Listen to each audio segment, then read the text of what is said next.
हम लोगों की अपनी कंडीशन ये है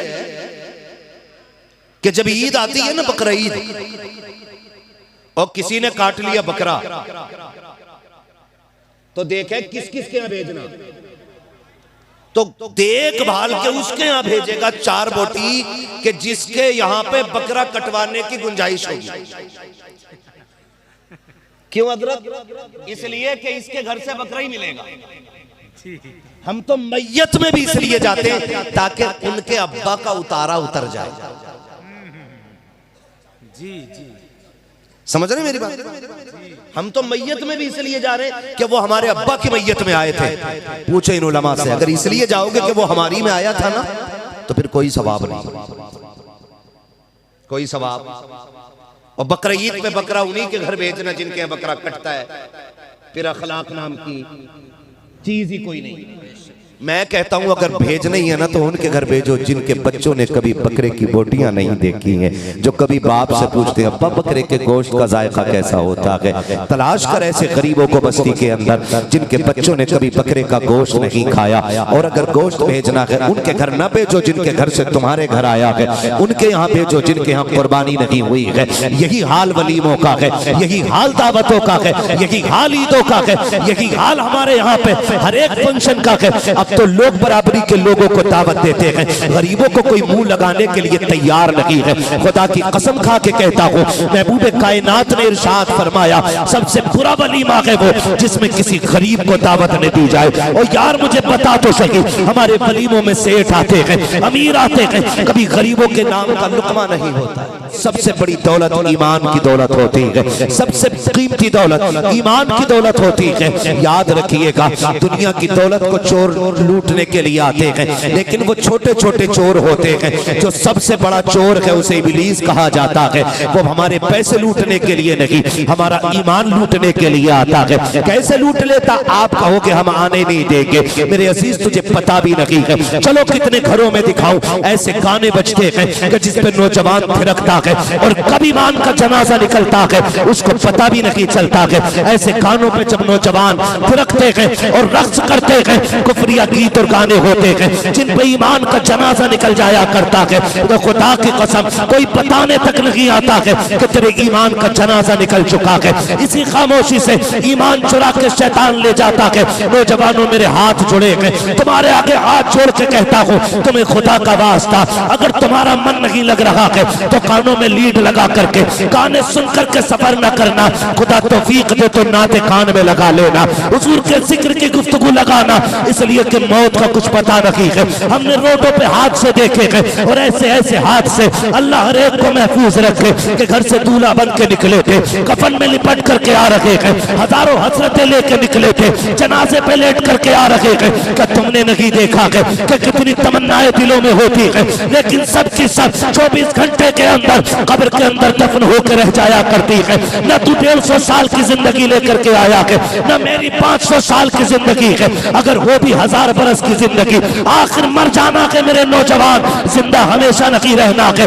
मौत कब आकर के पंजा गाड़ेगी ये किसी को पता नहीं है। क्या तुमने हादसे नहीं देखे हैं? जाओ जाकर के रोडों पर देखो, हादसे इतने खतरनाक होते हैं कि शक्लें बिगाड़ दी जाती है, पहचान नहीं होती है कि ये मोमिन का जनाजा है या गैर मुस्लिम का जनाजा है। कोई आईडी चेक कर रहा है, कोई हाथ कलाई देख रहा है, इसने रेबन पहना है कि नहीं, हाथ में कंगन कड़ा है कि नहीं। नौजवानों कभी हाथ में कड़ा ना पहनना, धागे ना बांधना, कहीं ऐसा ना हो हाथ से चेहरे बिगाड़ दे और तुम्हें कोई अपना कहने वाला ना मिले।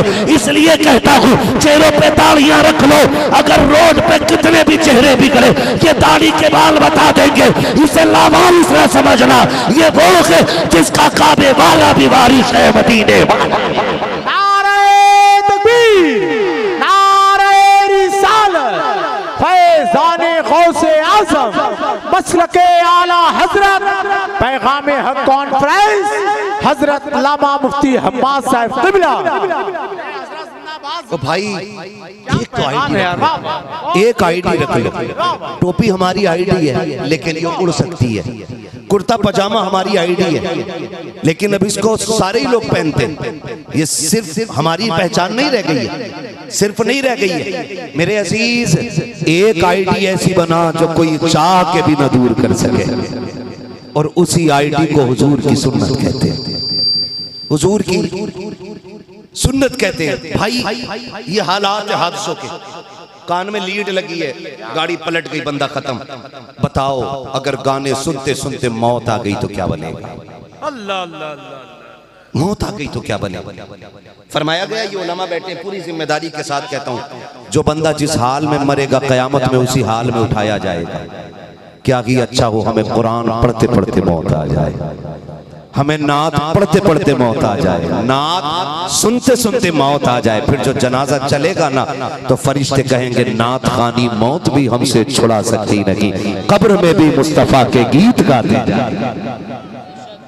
ये आज जो देखते हैं ना आप, शो से लोग छोड़ते हैं, वो बोलता जिसके अपनी सनत का पता नहीं, क्या बात है, जिसके अपने बाप का पता नहीं वो रसूल पाक पे भोंकता है, और सिर्फ ये चेक करते हैं कि ईमान जिंदा है कि मुर्दा है।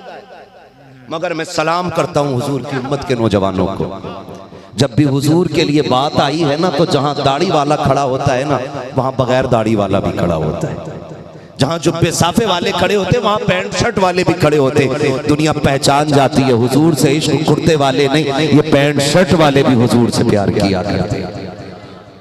ये यहाँ आके टूट जाते हैं, यहाँ के टूट जाते हैं कि भाई नहीं निकाल सके इश्क इनके सीने से, और निकालोगे भी कैसे? इश्क की घुट्टी हमें इमाम अहमद रजा ने पिलाई है, निकाल भी कैसे सकते? वाला तो क्या कहते, वो जो न थे तो कुछ न था, वो जो न हो तो कुछ न हो, जान है वो जहान की, जान है तो जहान है। तो ये हमारा हुजूर से रिश्ता है, रहना भी ऐसा चाहिए, रहना भी ऐसा चाहिए। कितने लोग चाहते हैं मैं हुजूर को देखूं, बता सकते हैं हाथ उठा के? पहले उठा लूं मैं, भाई मैं तो चाहता हूं, सारे ही चाहते हैं ना, बेशक। अल्लाह सबको मरने से पहले हुजूर का मदीना दिखाए और करम करते हुजूर के जलवे की ज़ियारत नसीब फरमा दे। बात कहूं मैं बहुत आम फहम गुफ्तगू कर रहा हूं, बहुत ज्यादा हार्ड अल्फाज वर्ड्स यूज नहीं कर रहा हूं कि भाई आपको मुश्किल हो समझने में, बिल्कुल एक आम तरीके से बात कर रहा हूं। एक बात जानते हो, एक बुजुर्ग थे रसूल नुमा रहमतुल्लाह तआला, उनको कहा ही रसूल नुमा जाता था। क्यों? इसलिए कि जब कोई उनसे कहता था मैं हुजूर को देखना चाहता हूं तो फिर वो हुजूर की जियारत करा दिया करते थे। अल्लाह करे ये बात समझ में आ जाए, वो हुजूर की जियारत करा दिया करते थे। एक दिन उनकी बीवी ने कहा मेरे सरताज, अच्छा ये मसला भी बड़ा मुश्किल है, दुनिया वली मान लेती है, बीवी वली मानने तैयार, वली को भी नहीं होती। क्या बात है, वली को भी। एक दिन बुजुर्ग थे, वो हवा में उड़ रहे थे और वो अपने घर की छत आंगन से उड़े तो वो बीवी ने कहा जी तुम भी कोई वली हो, तस्वीर लिए घूमते रहते हो? वली तो वो थे जो हवा में उड़ रहे थे। कहने लगे आज तो तस्लीम किया, कहने लगे पगली वो मैं ही तो था। तो बीवी ने कहा तभी तो टेढ़े टेढ़े उड़ रहे थे। खत्म सारी मेहनत, समझ रहे? तस्लीम नहीं करती। बीवी ने कहा सुनो तुमने सबको हुजूर की ज़ियारत कराई है, मुझे भी कराओ ना। बात बहुत गौर से सुनना, तवज्जो है ना, बहुत गौर से। ये बोन्स ना चली जाए, फिर तकरीर का मतलब खत्म हो जाएगा। कहा मुझे नहीं दिखाया कभी। फरमाने लगे तुम भी देखना चाहती हो? कहा हाँ। तो कहने लगे फिर ऐसे सजो जैसे शादी के दिन सजी थी। जी क्या ऐसा सजो जैसा शादी के दिन सजी थी। बीवी ने फुल सिंगार किया, पूरे तरीके से दुल्हन बन के बिस्तर पे बैठ गई। का इंतजार करो हुजूर की ज़ियारत होगी। बैठी नहीं सुबह हो गई, लेकिन ज़ियारत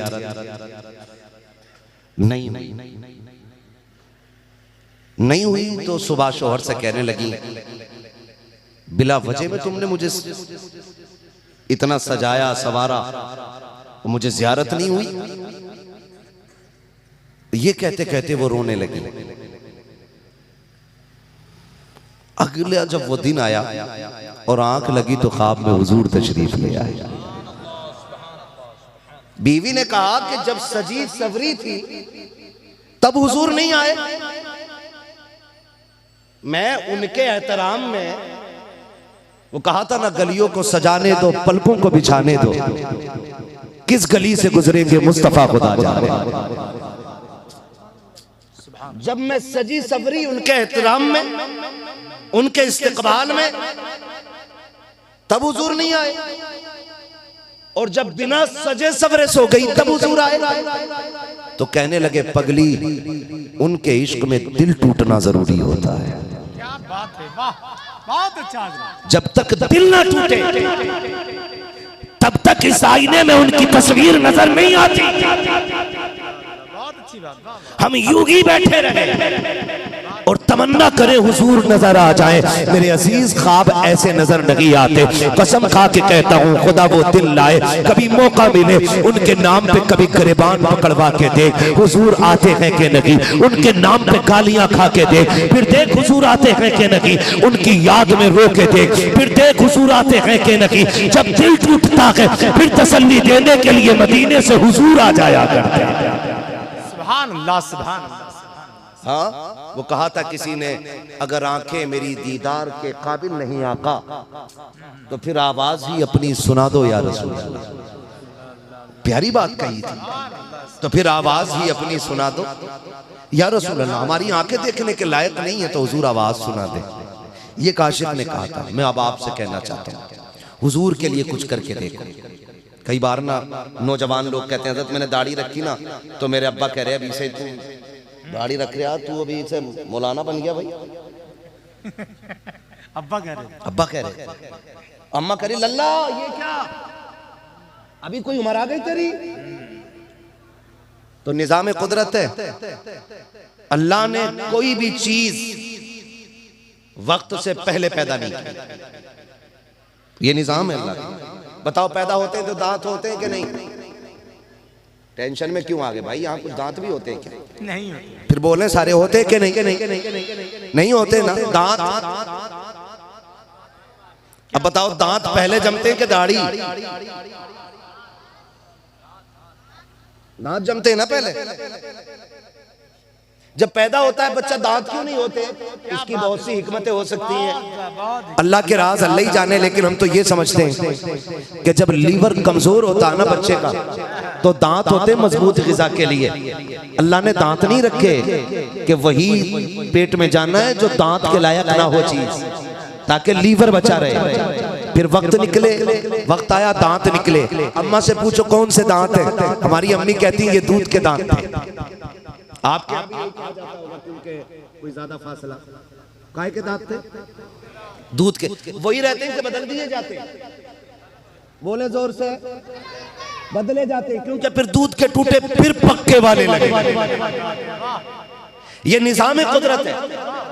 कच्चे दांत जो थे वो कच्ची चीजों के लिए थे, फिर दांत पक्के लगाए गए। ये कब तक काम आएंगे? कहा बंदे ये तब तक काम करेंगे जब तक तेरा लीवर पक्का रखेगा। फिर जब तू 60 के पार जाने लगेगा, 70 के करीब पहुंचेगा, लीवर कमजोर होगा मैदा आपका, कहा फिर हम ये दांत तुझसे ले लेंगे, फिर तुझे मसूड़े देंगे ताकि फिर वैसी चीज खा ताकि तेरा मैदा हजम कर सके। इसलिए दांत फिर से तोड़ दिए गए।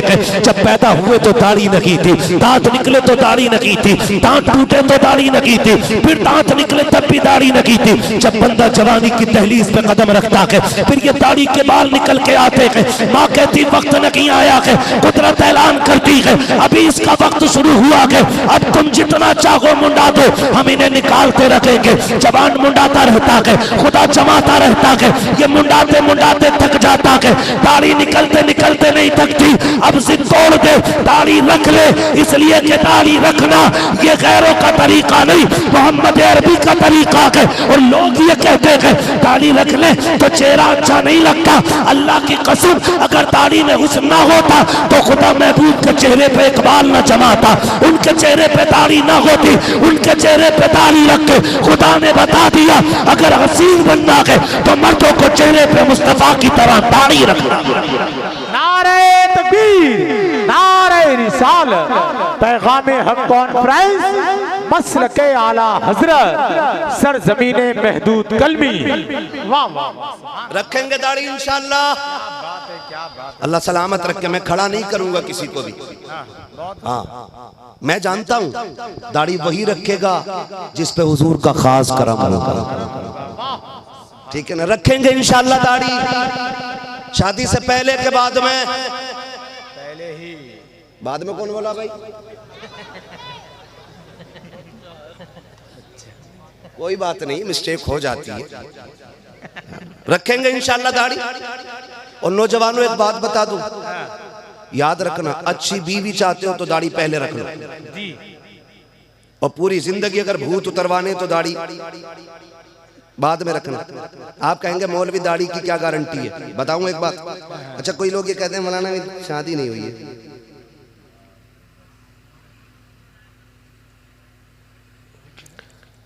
शादी नहीं हुई है, एक मौलवी बता दो जो दाढ़ी की वजह से कुआरा मर गया हो। बात ना करो ना, तो समझ गए ना? एक मौलवी। क्यों? दाढ़ी कोई ऐब नहीं, दाढ़ी कोई ऐब नहीं है। मैं आपको बता दूं, रिश्ता देखने हम माँ बाप को भेजते हैं, बहनों को भेजते हैं ना, ये इन लोगों को भेजना चाहिए। कुछ बेगैरत ऐसे होते हैं जो खलेरे भैया को भेजते हैं। खलेरा भाई आएगा मेरा, और या फिर कहते हैं मेरा कजिन आएगा देखने के लिए। मैं कहता हूं उससे बड़ा बेगैरत ही कोई नहीं है जो अपनी बीवी जमाने के लिए तमाशा बनाए। वो सबसे बड़ा बेगैरत है। और इस्लाम ने उसको दयूस कहा है जिसकी बहन बेटियां बेपर्दा बाजार में फिरती हैं। इस्लाम ने उसको दयूस कहा, हम नहीं कह रहे, इस्लाम कह रहा है। इस्लाम कह रहा है इस चीज को, और कह रहा है मेरा कजिन देखेगा। पहले हया इतनी थी लोगों के अंदर कि कार्ड पे बेटी का नाम नहीं डालते थे, कहीं किसी गैर की नजर मेरी बच्ची के नाम पे न पड़ जाए। और आज तो एंगेजमेंट चलने लगी,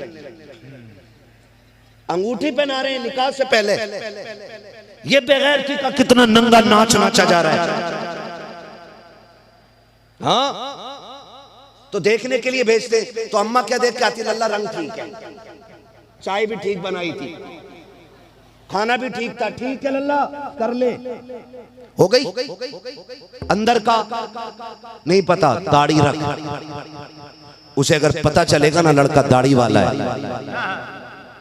तो दाढ़ी वाले को वही पसंद करेगी जो कनीज़े फातिमा ज़हरा होगी। ये अंदर की बात उसके दिल की है, अंदर की बात बाहर आएगी। क्या दाढ़ी वाले को वही पसंद करेगी जो कनीज़े फातिमा होगी, और जो चुड़ैल होगी वो पसंद नहीं करेगी।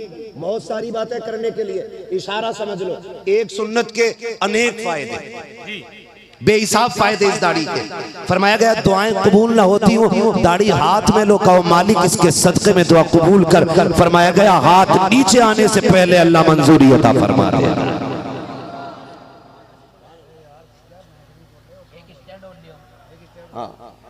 तवज्जो है सारे लोगों की? नहीं भैया मैं इसे गले में बांध दूं क्या? बस चलो, तवज्जो है ना सारे लोग? रखेंगे इंशाअल्लाह दाढ़ी। अब क्या कम हाथ हो गए भाई? रखेंगे दाढ़ी इंशाअल्लाह। इंशाअल्लाह। अब अगली बात करने लगा हूं, एक और, वक्त कम रह गया। एक बात हो, दाढ़ी रखेंगे। नंबर 2, रोजी हलाल खाएंगे इंशाअल्लाह। कैसी खाएंगे रोजी? वादा करो कैसी खाएंगे? हलाल। आप कहो साहब मैं कोई जुए में थोड़ी जीत के आया हूं। खाली जुए वाली हराम थोड़ी होती है। जिस नाज की खेती में पैदा होने वाले नाज का उश्र न दिया जाए वो भी हराम। ठीक है ना? तवज्जो है सारे लोगों? मुझे कोई फायदा नहीं है, ज़कात मैं लेने नहीं आऊंगा, ना मेरे बच्चे पलेंगे उससे। ठीक है ना? मैं ये चाहता हूँ रोजी हलाल हो। किसी ने इमाम गजाली से कहा था हुजूर दुआएं कैसे कबूल होती हैं? फरमाया 2 काम करो, हाँ दुआएं कबूल होने लगेंगी। कहा कौन से काम? कहने लगे जब भी बोलना सच बोलना, और जब भी खाना हलाल खाना। ये 2 काम, और दोनों ही डट के हो रहे हैं। है कांठ में तो कह रहा बस आ गया। ये सबसे बड़ा झूठ। कहां गए थे? अरे कहीं नहीं, कहीं तो गए थे यार, ये तो झूठ हो गया। कहाँ जा रहे हो? पहले कहता था कहीं ना, बस है तक ही जा रही, पहले कहीं ना फिर यहां तक जा रहा हूं। तो ये जिनका पता नहीं चलता, ये वो झूठे जुमले होते हैं जो निकल जाते हैं, ना चाहते हुए भी निकल जाते हैं। होता है कि नहीं? तो ये सबसे ज्यादा हराम।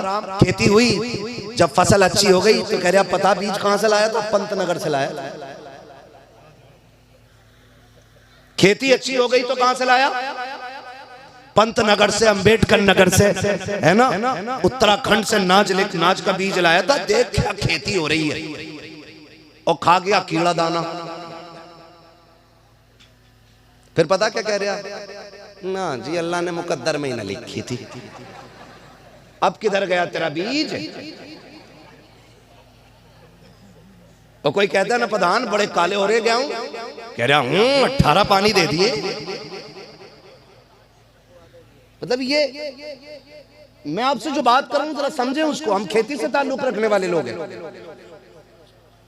जब बंदा फसल अच्छी देख के कहता है ना ये 18 पानियों का कमाल है, पंतनगर के बीज का कमाल है, उत्तराखंड के खाद का कमाल है ना, तब मशीयत का नकीब कहता है नादान तुझे याद नहीं है, तूने तो एक दाना जमीन में डाला था, उस पे भी पटेला लगा के मिट्टी रख दी थी। आके 8 दिन बाद देखा, 15 दिन के बाद आया, वो एक गेहूं का दाना एक पौधे की शक्ल इख्तियार करके गया। मुझे एक एक बंदा जरा बता दे। मशीयत का नकीब कहता है हमने दाने को कोपल पौधा बनाया, जब वो निकल के आया ना, हमने जमीन का सीना चीर करके उसको निकाला था। इतना नर्म था, अगर तू पैर रख दे तो टूट जाए, चुटकी मार दे तो पत्ता फट जाए। कहता हमारी कुदरत देख, हमने चेले का सीना चीरा, उसके अंदर से पौधा निकाला, तनखा खड़ा था, दिल नहीं लग रहा था। फिर हमने बादे सबा चलाई, हवा के झोंकों से उसको खिलाया झुलाया। फिर जब उसके चेहरे पे खुश्की आई, हमने उसको शबनम के कतरों से धुलना शुरू किया। जब वो भीग गया, फिर हमने सूरज की शुआओं से उसको सुखाना शुरू किया। जब वो रात के सन्नाटे में था, हमने चांद की चांदनी से उसको चमकाया, सितारों से उसका जी लगाया। तू तो घर लेटा हुआ था, कभी हवाओं से हम खिला रहे थे, कभी पौधों को हम धुला रहे थे, कभी बारिश से हमने गुस्ल कराया, जमीन का सीना चीर के हमने निकाला। आज तू कहता है तेरे बीज का कमाल है, वो कहता हमारी मसीयत तो दे। तू तो दाना मिट्टी में डाल के आया था, हमने एक दाने से 7 पौधे पैदा किए, हर पौधे पे एक एक बाल लगाई और एक एक बाल में 70-70 दाने लगाए। फिर एक एक दाने की सेफ्टी दे कि बारिश से सैकड़ों हो जाए, पानी पाक के उनके दाने तक नहीं पहुंचता है। ये हमारी कुदरत है। एक धान के दाने को उठा के दे, कितना भी बारिश हो जाए पानी धान के अंदर नहीं जाता है। वो कहता ये हमारी कुदरत है। और जब खेती कट के आ गई, कहता कमाल हमारा है, कमाल हमारा है। ओ मेरे अजीज, जब खुदा रोजी दे अपना ना के, बल्कि उसने जो हिस्सा मुकर्रर किया है 10वां को या 20वां निकाल के उसकी बारगाह में दे दे। जो आज 50 देने पर कादिर है, वो कल तुझे 100 देने की भी कुदरत रखता है।